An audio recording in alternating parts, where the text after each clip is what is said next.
So let's talk about the Indiana Pacers because I thought last year it was a huge success for a young basketball team. We saw them make the Eastern Conference Finals. Now, before that happened, they did trade for Pascal Siakam during the trade deadline, which I thought was a really good pickup for this basketball team. Obviously, he's an NBA champion, but he also brings experience and depth to the wing position. He was really good on defense. He can score the basketball. He does a lot of different things for your basketball team. And then let's talk about Tyrese Halliburton, who was phenomenal up until he had that hamstring injury in January, which kept him out for a long time. The main issue I have with Halliburton is his health because he's been hurt with that hamstring situation the past 2 seasons. If this guy can be really healthy for an entire season, Indiana is going to be scary and they're going to be hard to deal with.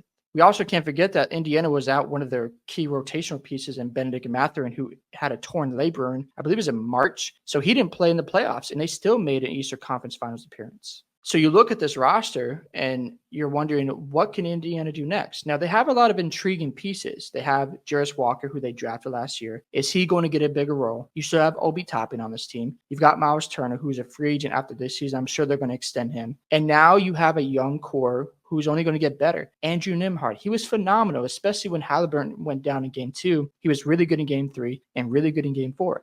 So he has that confidence. So I'm just trying to figure out, what does this puzzle look like for Indiana going forward, because they're a young basketball team. They've got pieces they could trade for a superstar at some point. I'm not saying they have to do that right now, but you've got a guy like Jarris Walker, you've got Nesmith, you've got Halliburton, you've got Benedict Mathurin, and other pieces where you can move off. Not obviously Halliburton, but you get what I'm saying. Indiana has a lot of depth. And when you have depth, you've got some redundancy going on with Siakam, Nesmith, and you need another big. Well, guess what? Target the trade market. Look at what's going on, especially with Milwaukee. They're an old roster. Maybe Giannis next offseason requests a trade out of Milwaukee. Do you go after Giannis Antetokounmpo? Imagine Halliburton and Giannis playing together. So Indiana needs to at least look at the trade market and strike when the iron's hot, because the Pacers have a lot of interesting pieces here. You could target the Lakers situation. Maybe you go after an Anthony Davis after LeBron retires, or maybe the Lakers are being such turmoil that he'll want out of LA. You could look at Miami and monitor that situation, because Jimmy Butler might be leaving the Heat after this regular season.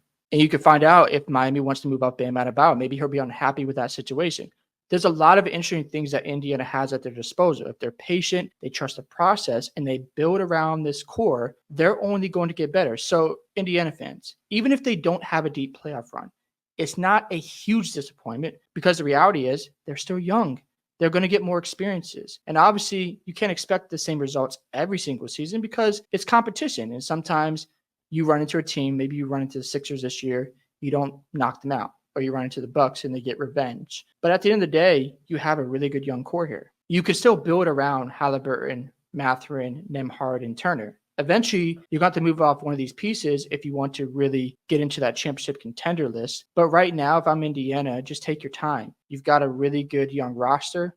They were really good on offense. I think they're the number 1 offense in basketball. They can run in transition. They can really wear you out. And if Halliburton is healthy enough to play these 65, 70 games, Indiana is going to be competing for a top 6 spot in the East. The gap wasn't that large last year, and I wouldn't be surprised if Indiana is making it tough on Philly, making it tough on Miami, making it tough on Orlando, making it tough on Milwaukee and the Knicks. Even the Celtics, they give them all they got. So I love where they're at as a team. As long as they continue to build around this roster and continue to give the keys to Halliburton. And I would keep Turner because he's been here for the ride, and you keep building and getting better. Indiana's going to be a problem for years to come. At this point, they just got to figure out how to put the pieces together, because they have a lot of puzzles on the board. They've got Jarris Walker, they've got Nesmith, they got Mathurin. Obviously, you still have TJ McConnell, who's a really good vet. You've got Halliburton, and you've got Nembhard. It's just putting it all together.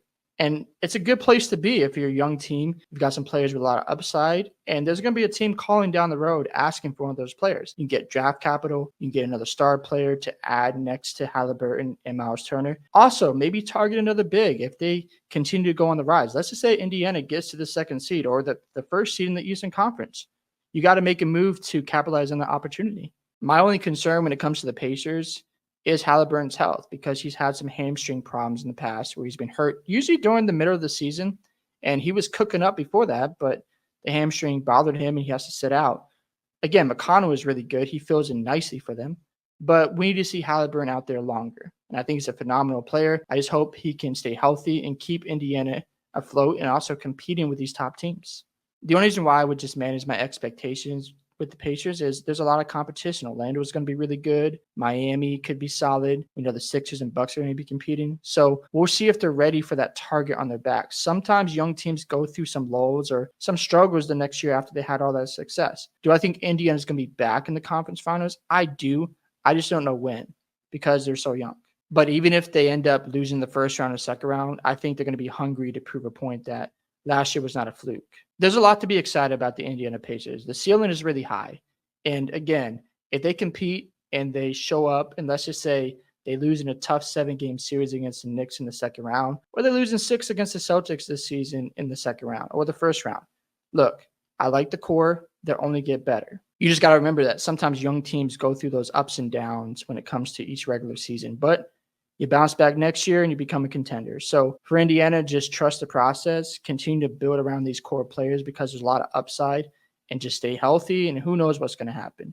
And then most importantly, continue to monitor the trade market because at some point there's going to be a superstar who's going to want out. I'm looking at a guy like Giannis Antetokounmpo. I'm looking at Bam Adebayo. I'm looking at the Lakers situation with Anthony Davis if that plays out. And who knows, someone else might come out of nowhere. But it's important for Indiana to stay engaged, to target players that can help complement Halliburton and Miles Turner. If they do that correctly, sooner or later, the Indiana Pacers either might end up winning a championship or in the NBA Finals. Hope you guys enjoyed this video today. I'd love to hear your thoughts on what do you expect from the Indiana Pacers this upcoming season. Don't forget to like and subscribe to the channel, and I'll catch you in the next one.